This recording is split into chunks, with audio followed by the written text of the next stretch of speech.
Hey guys, my name is Ryan. And my name is Miska. And welcome to Overwatch Central. So we thought we'd do another quick roundup video of a lot of the stuff that was on the forums that a lot of people may have missed. Again, like this video if you want these videos to continue, and let us know what you think in the comments below. It's Michael Chu for once on the forums, responding to a post asking who knows Reaper is Gabrielle. To answer the question and also clear up some confusion, Michael Chu responds with the following. So far, Anna and Jack, when they encountered him in Old Soldiers, and Sombra, because she knows things. Now so far so good, this makes a lot of sense, nothing too unexpected here, until the last paragraph here, where Michael Chu says, to make it extra confusing, it gets a little bit more complicated in-game, because we choose to have some non-canon interactions, because I think it's more interesting to have Reinhardt take out Reaper and say traitor, than to accurately reflect that he doesn't know Reaper's true identity. But as I've said before, events in-game shouldn't be considered strictly canon. Now this might be a little bit confusing at first to like, whoa, so Overwatch the game isn't actually canon to Overwatch lore. But if you think about it, it makes a lot of sense. To begin with, you can have the same character fighting against each other for two different causes on different maps, so gameplay wise the game doesn't actually make any sense. And on top of that, to be a little bit more flexible, it just makes sense to say that the game isn't really strictly canon. Sure, some things will reflect canon and actual Overwatch lore, but yeah, I thought this post was interesting, takes a little bit of a step back and just looks at the game from a lore perspective, and we don't usually do that on this channel, so we wanted to highlight this post here.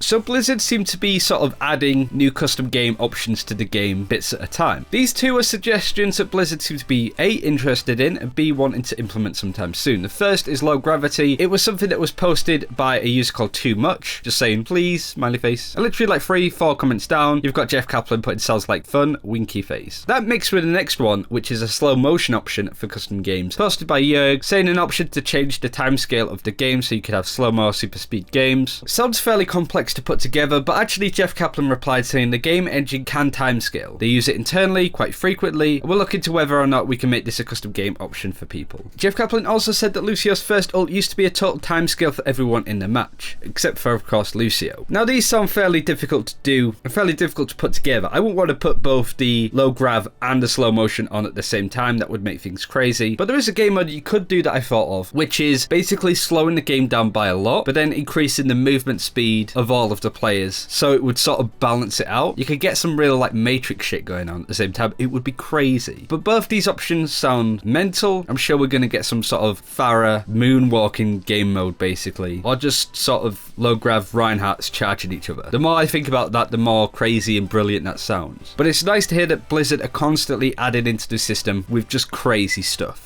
Next up we have a post by Tuhu titled Unsatisfying Player Cards at the End of the Match. Basically this post goes over some of the player cards at the end of a game, and basically just says that some offensive assist cards rather than other cards can be a little bit underwhelming and feel a bit odd. Now this is far from a major detail of the game, but it is something that we all see at the end of every match, and I think we all have had some questions about at least. I have a lot of friends that play specific heroes a lot and tend to really notice these weird sort of card choices, so I could definitely relate to this topic as well. Anyway, Jeff Kaplan comes in with the answer and says, we can take a look at cards that don't feel good and adjust the tuning. A screenshot of the cards helps us a lot, so we can see what other cards were there. Also, if you have new card ideas or cards you don't like seeing, that's all great feedback and we'd love to hear it. Now the main reason as to why I wanted to include this post is not because it provides major information, but fairly frequently we do actually get questions about stuff in game, cards and medals and other sort of stuff, and we can't really answer it, but Jeff Kaplan answers some of it here. On top of that, he does also ask for more feedback on this, so feel free to head over to this post. All these Battle.net posts are always in the description, and respond with whatever issues you've had with cards or what you would like to see in the game or what you'd like to see taken out of the game. Again, this is more of a minor detail and a sort of quality of life type of thing, rather than actual gameplay being affected here. The next post is about the kill feed. Dark basically asks on the forum, are the devs playing around with the kill feed at all, saying that there should be stuff like assists and other things in there as well. Jeff Kaplan responded saying, we have some more things we would like to try in the kill feed, assists, mercy resurrect targets, etc, but it hasn't been super high on our priority list. Makes sense, it doesn't seem like a real thing that everybody's sort of shouting from the rooftops that they want. One thing that I would add to this as well is if Anna has nano boosted a target who has then used an ability, it should shimmer a little bit more. It's something that I saw somebody else suggest, and I think it's a pretty good one to sort of add in. But most certainly I would like to see a mercy resurrect in the kill feed. I think it's almost a necessity at the moment. And that's it for this time. Thank you very much for watching. watching. Again, do let us know if you want to see more of these videos, what you think of the stories. Would you like to see a low grav or slow motion mode in custom games? What do you surmise is going to be next for Reaper in terms of lore? And also, what other news have you seen this week in Overwatch that has got you interested? For example, the person that was saying, I will throw the game if you don't pay me. We did another video on that this week, so do check that out if you haven't already. Subscribe for more Overwatch daily content, and until next time, take care. We'll see you then.